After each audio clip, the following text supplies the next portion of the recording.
Hola, ¿cómo están, exploradoras y exploradores? En esta conversación quiero invitarte a sumarte a la era de los magos. Cada uno de nosotros va a tener que hacer grandes transformaciones en lo individual y en la medida que podamos también en lo grupal, en lo social. Grandes acontecimientos están pasando y muchos de nosotros necesitamos quizás algunos instrumentos para tener claridad respecto a cómo producir estas transformaciones en nuestra vida. No es fácil el camino, cada uno de nosotros luchamos con nuestras propias limitaciones. Dice el maestro tibetano que aquel que tiene decisión de evolucionar debe alcanzar la libertad de impedimentos, la unidad de propósito y liberarse de las críticas. En esta conversación quiero traducirte de alguna manera estas indicaciones de un guía espiritual. Lejos estoy de ser una guía espiritual, simplemente soy una aprendiz en el camino como estamos todos. Por eso estamos en este plano, pasando realidades bastante intensas, algunos en el ámbito personal, las relaciones de familia, de pareja, económicas, todo nos desafía y a veces sentimos que el contexto es realmente poderoso, nos atraviesa y bueno, y ahí vamos.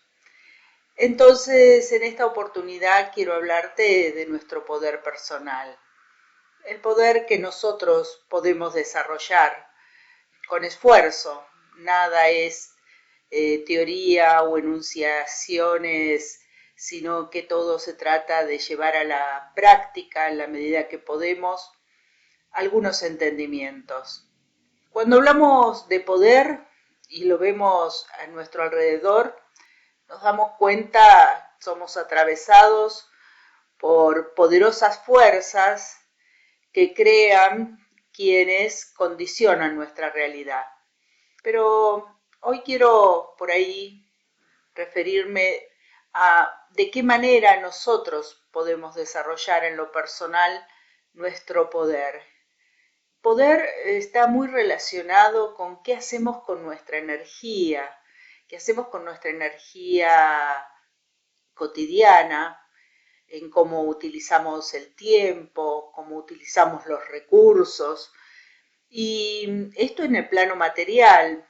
Y cada cosa que hacemos está condicionada de alguna manera por nuestras emociones y cuánto hayamos trabajado en nuestras propias emociones y también por nuestros pensamientos. Entonces hoy quiero reflexionar un poquito para ordenar estas cuestiones, a ver si con un poquito más de comprensión las vamos entendiendo y aprendiendo a direccionar nuestra energía. Entonces voy a tomar como idea central que el poder tiene que ver con direccionar nuestra energía hacia la construcción de algo o también hacia la destrucción. Muchas veces debemos cortar situaciones, dejar un trabajo, una pareja, cambiar de país. Hay muchas cuestiones que nos obligan a destruir la realidad tal cual la entendíamos. Y también en esas mismas circunstancias tenemos que tener la fuerza para construir lo nuevo. Entonces, veamos si podemos entender todo lo que se mueve cuando hablamos del poder. Cuando hablamos de poder, hablamos de direccionar energía, la energía nuestra, la energía humana. Entonces quiero decirte por ahí de manera simple que nosotros somos energía, claro, pero dicho así suena muy abstracto, muy inalcanzable. Lo que sucede es que estamos atravesados por entendimientos científicos que nos llevan a ver la vida en términos de objetos, pero nadie desconoce que en la ciencia el tema de la energía, el campo cuántico y todas estas cosas que nos parecen tan lejanas son totalmente manejables y se desarrollan actualmente muchísimas tecnologías. Todos los celulares y las tecnologías en este momento por la cual nos estamos comunicando nos hablan de fuerzas que no las podemos tocar, pero que existen. Entonces, la primera propuesta que te voy a hacer es que empecemos a pensarnos a nosotros mismos como un cuerpo físico, que es el que está ampliamente estudiado, un cuerpo emocional que también con los avances del estudio de la psicología a partir de 1850 en adelante se fueron desarrollando todos los estudios de la psiquis de manera sistemática y que hoy cada uno de nosotros lo incorpora como una realidad concreta. También tenemos un cuerpo mental, está muy estudiado el cerebro, las neuronas, la neurociencia y un montón de distintos saberes que se van desarrollando en torno al funcionamiento del cerebro. Pero seguimos mirándolo desde el objetivo. La idea es que podamos comprenderlo de manera simple. El cuerpo físico es la energía de menor vibración, el cuerpo emocional es energía con frecuencias un poco más rápidas que las del cuerpo físico y el cuerpo mental a su vez son energías con frecuencias vibratorias más amplias. Y esto es importante entenderlo porque las energías de frecuencias vibratorias más sutiles gobiernan la realidad de las energías de menor frecuencia. Y esto lo podemos observar como nuestros pensamientos van determinando nuestras emociones y nuestras emociones van condicionando nuestro bienestar físico. Entonces, el primer punto es quizás entrar en un paradigma donde nos podamos percibir de manera simple como energía organizada en distintas capas de frecuencias vibratorias. Para saber por dónde vamos a empezar el trabajo. El trabajo deberíamos empezarlo por las frecuencias vibratorias más rapiditas, es decir, por nuestro campo mental. Planteado esto, de que podemos observarnos como frecuencias vibratorias que se van acoplando, también existen obviamente cuerpos sutiles más allá del cuerpo mental, pero en este momento tendríamos que derivarle esta charla hacia aspectos más espirituales, evolutivos, otros planos. Pero hoy quiero hacerlo de manera práctica, que podamos entender cómo se correlacionan nuestro cuerpo mental con nuestro cuerpo emocional y cómo esto se traduce en la realidad que creamos cotidianamente. El fenómeno emocional es un fenómeno muy amplio y que cada uno de nosotros hoy puede explorar desde distintas perspectivas, desde las perspectivas terapéuticas de la psicología, desde otras disciplinas alternativas, desde disciplinas o prácticas como la astrología y otros tipos de estudios esotéricos. Cada uno va a ir encontrando la forma de comprender mejor el entramado emocional de su propia naturaleza. La forma quizás más concreta de darnos cuenta de las emociones, hay un libro que alguna vez me sirvió mucho para comprender este fenómeno de las emociones. Tiene origen en un maestro hindú, Bhagavan Das, en las ciencias de las emociones se llama así. Y él habla de cómo dirigir estas influencias positivas y negativas. Dice que tenemos dos tipos de emociones, las atractivas y las repulsivas, y hace toda una serie de categorizaciones del fenómeno atractivo y repulsivo. Esto tiene que ver bastante para aquellos que ya andan en este camino con la ley de atracción y con una de las leyes de la conciencia. La ley de atracción es un fenómeno que se produce en el campo cuántico, pero en este momento quiero que veamos el tema desde la perspectiva de qué nos pasa en nuestras emociones, cuando algo nos alegra, cuando algo nos pone triste, cuando sentimos atracción o repulsión por alguna persona o situación. Es como una fuerza que nos empuja hacia acercarnos o alejarnos o protegernos. Y así el mundo emocional es casi, diría, el maestro que tiene la batuta de nuestra vida.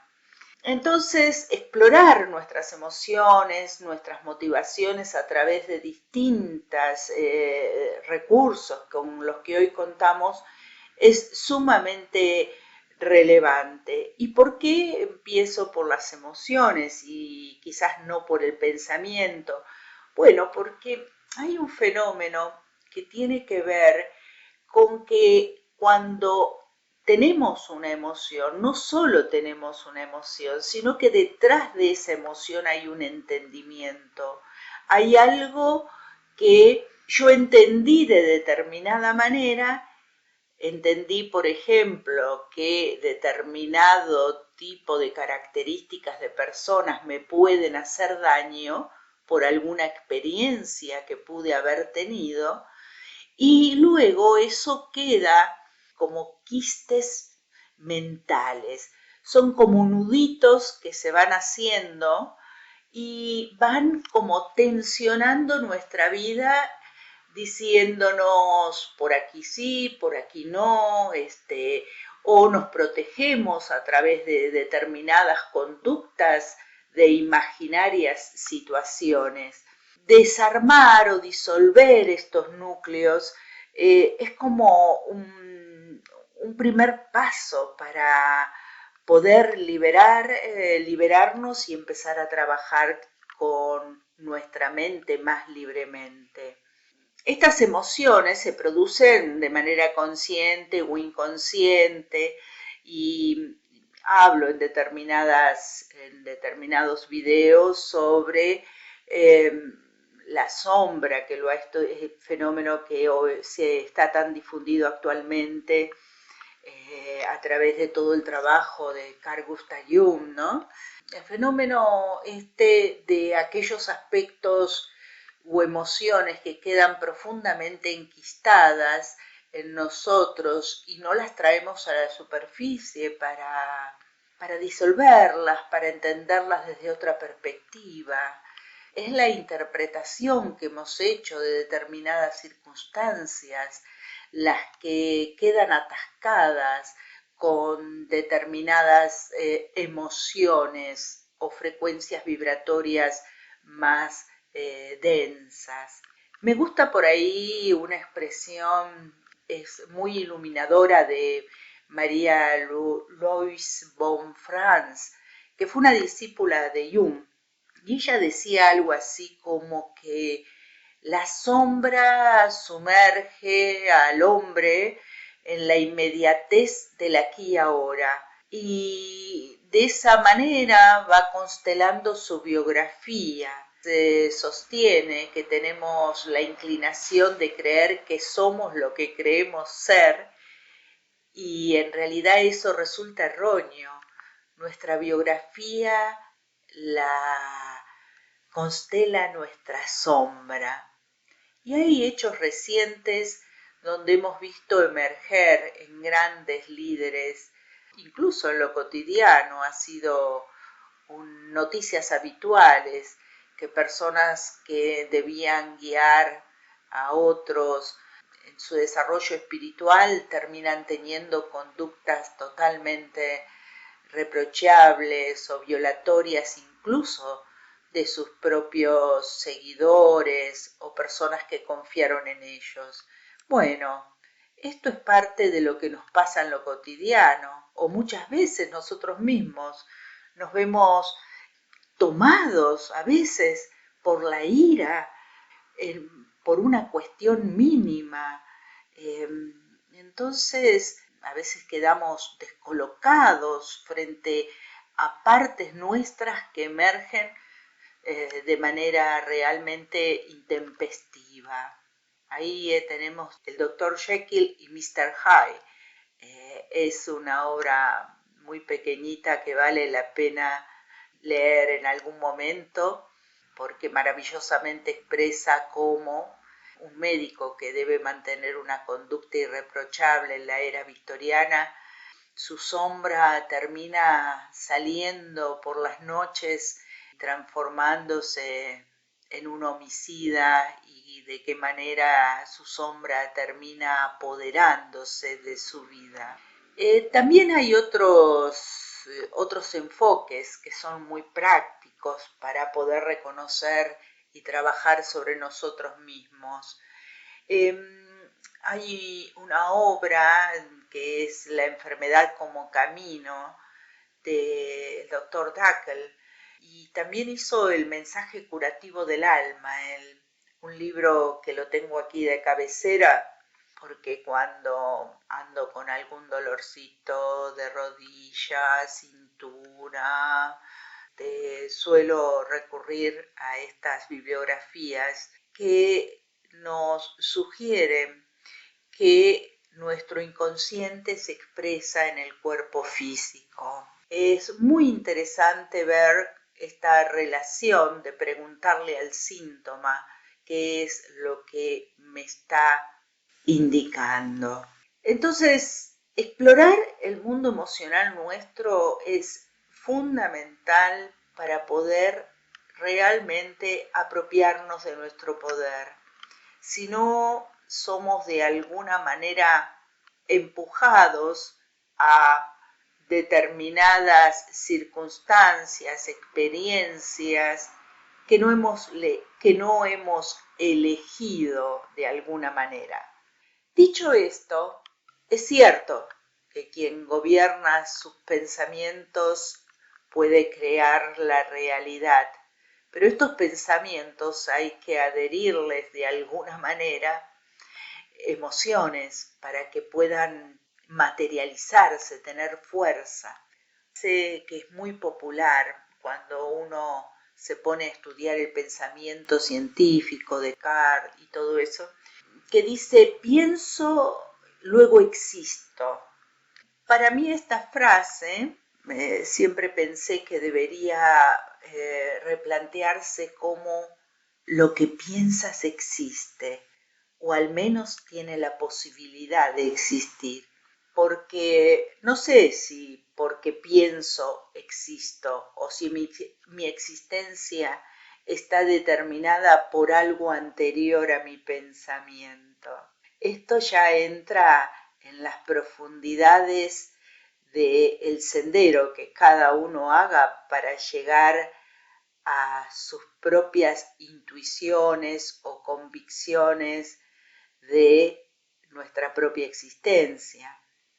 Ahora quiero referirme al desarrollo que en esta etapa de la humanidad está teniendo el campo mental.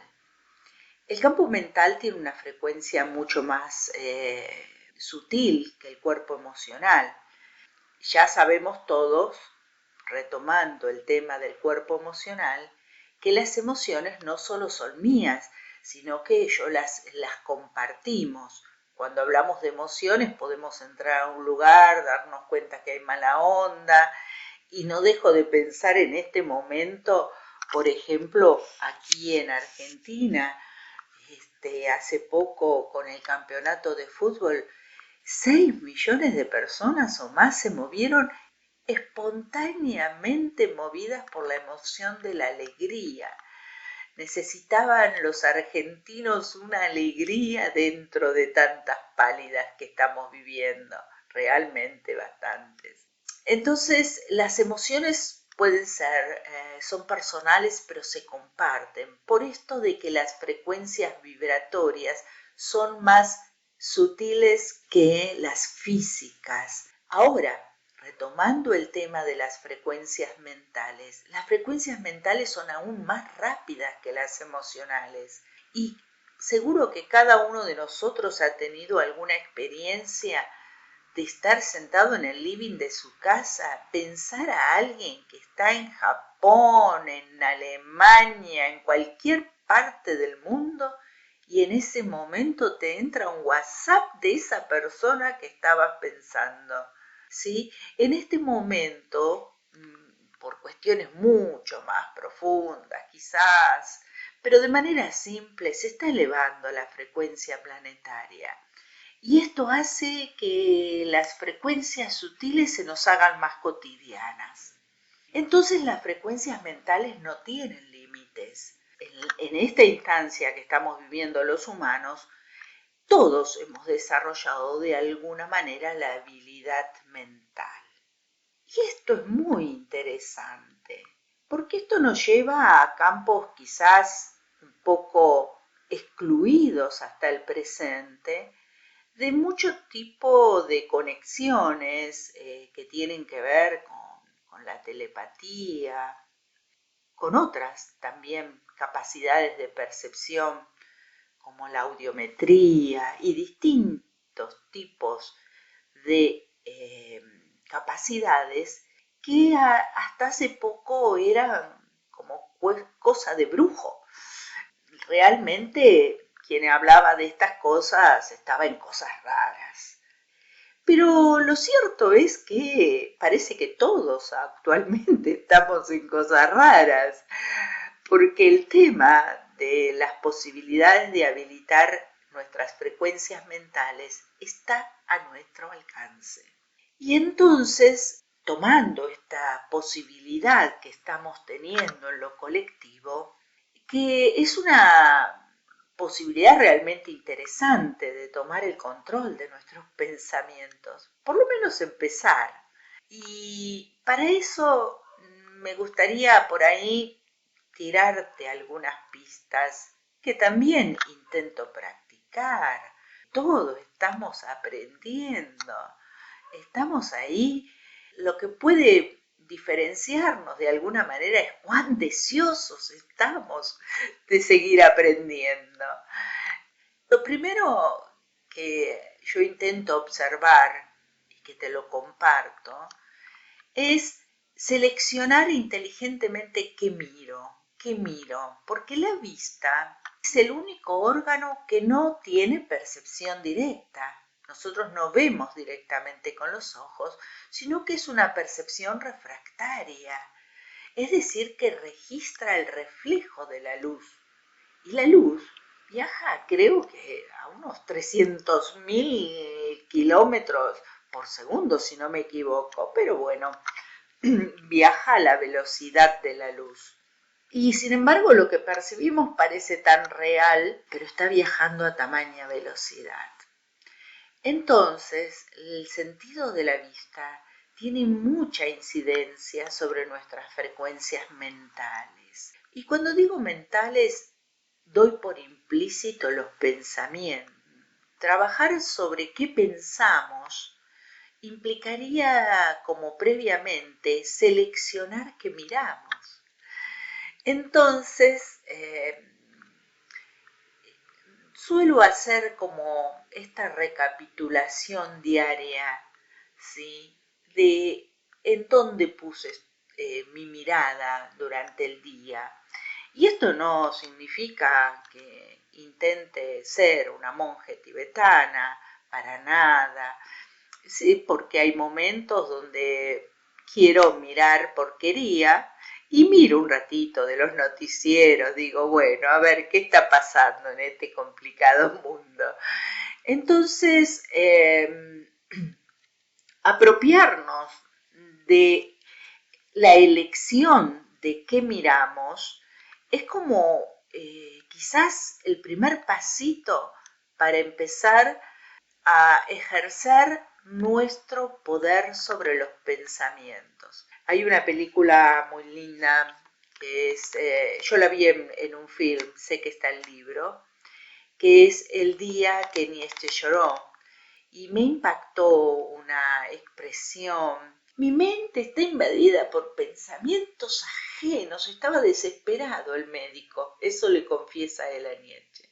También deberíamos tener en cuenta en esto, somos casi, diría, atacados cotidianamente para llevarnos en una dirección.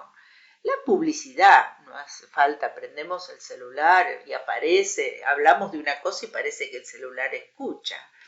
Capaz que escucha, que nos hace pensar directamente en comprar algo, en desear adquirir cosas. Ah, y otra nota de color. Se pusieron de moda las expresiones me voy a entretener, me voy a distraer, programas de entretenimiento, de pensar en cualquier cosa. En realidad, lo que yo siento que acontece es que nos entretienen de que tengamos nuestros propios pensamientos. También no solo nos entretienen, sino que se ocupan de generarnos deseos, de generarnos emociones. Y como dije anteriormente, las emociones y los pensamientos se comparten. Y esto en algún momento decanta en alguna realidad. Entonces la idea es educar a nuestro pensamiento. Hay una anécdota que cuenta que el padre del ilusionista Harry Houdini educó a Houdini en la observación. Y entonces, caminando por las calles de Londres, él lo desafiaba diciéndole cuál es el contenido de esta vidriera, escaparate. El niño, entonces, Houdini, comenzó a mirar atentamente el contenido de las vidrieras. Con el tiempo, él lanzaba una mirada y retenía en su mente los mínimos detalles. Cuando tomé contacto con esta narración de Houdini, de chica me interesaban bastante los programas estos de magia y todas estas cosas porque me desesperaba saber cómo lo hacían. Entonces inicié esta práctica de la observación consciente. Y les puedo asegurar que es fenomenal. Si nosotros transitamos por una vereda de manera consciente, es increíble la cantidad de cosas que vemos. Podemos observar un coche que tiene tal o cual color, incluso así de refilón retenemos la patente o podernos darnos cuenta qué es lo que está pasando en la vereda de enfrente.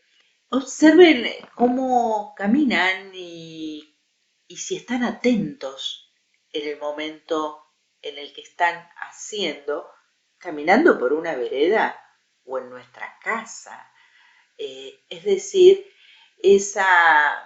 llamémoslo, esa atención presente, es decir, estar en cada momento al 100%. Es una aspiración, obvio, pero también es un ejercicio. Esto hace que nuestra percepción de lo que está aconteciendo se amplíe extraordinariamente. Entonces, trabajar con nuestros pensamientos requiere, primero, que querramos hacerlo, nuestra decisión interior de trabajar con nosotros mismos. Hay algunas instancias en el desarrollo del pensamiento, la que yo te estoy comentando tiene que ver con la observación y con la memoria. Cuando nosotros observamos atentamente, recordamos las cosas. Y también la memoria se desarrolla más cuando el hecho estuvo asociado a una emoción. Si algún maestro nos provocó una emoción de atracción o repulsión en algún momento, solemos recordar con más facilidad la experiencia. Y puedo comentarte hasta dónde yo estoy trabajando, me faltan todavía montones de escaloncitos. Estoy trabajando ahora, por ejemplo, en otra etapa que tiene que ver con la concentración, con la capacidad de observación de algo de manera profunda, intensa, solo uno y lo observado. A veces se hace difícil, pero con el tiempo es como que se va adquiriendo como un direccionamiento en el observar, y al observar atentamente, con intención de adentrarse en lo observado, es asombroso los logros que podemos alcanzar. Por allí se habla de la contemplación, la iluminación y otros estados de los que no te puedo contar. Y que también sí, lo que te puedo decir es que hay que estar atentos a veces con los atajos. Los atajos suelen ser peligrosos. Y acá, la verdad que cuando nosotros, como comento en otros videos, encontramos la verdad, o sea, nuestra verdad, es porque algo nos resuena que es verdad. Y de todo el recorrido que vengo haciendo desde distintas disciplinas, pero fundamentalmente del estudio espiritual, los atajos son peligrosos porque generan escisiones en la conciencia y puede hacer que esas decisiones emerja la temida y a veces desastrosa sombra, e incluso producir daños mentales irreversibles. Pero esto es un tema, un comentario que te hago. En esta charla mi intención ha sido que exploremos la posibilidad de ser creadores de nuestra realidad en un tiempo tan especial que estamos viviendo, en un tiempo donde están cambiando las frecuencias planetarias y se está transformando tanto la realidad y tenemos tanto para hacer en lo personal, en lo social y en lo grupal. Y bueno, si me has escuchado, si quieres que compartamos otra charla, te invito a que te suscribas, que le des un like, y también estoy en Instagram, en @margaritaliada, y bueno, aquí trabajando y tratando de sumarme a la era de los magos.